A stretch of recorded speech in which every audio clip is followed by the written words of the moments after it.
పొద్దునే మనం ఒంగోలు వచ్చేసాం ఫ్రెండ్స్. అలాగే స్నాప్ పెట్టడం జరిగింది.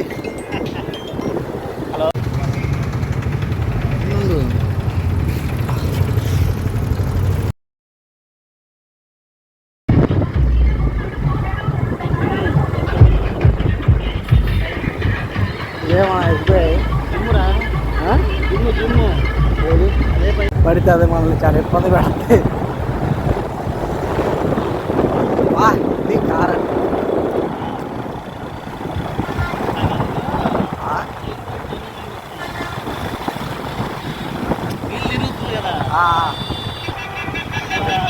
ఇప్పుడైతే మనం ఫ్రెండ్స్ భాగ్యనగర్ 4th లైన్ ఉన్నాం అనమాట. మనం ఎదురైతే రోడ్డు మన రామ్ నగర్ ఏదో జరుగుతుంది. టెంట్ వేసి ఉన్నారు, మాకైతే తెలీదు.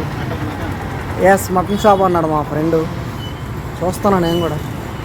చూద్దాం తర్వాత ఇంక ఇటు వెళ్తాం ఎక్కడి నుంచి. చూడాలి సుబ్బా.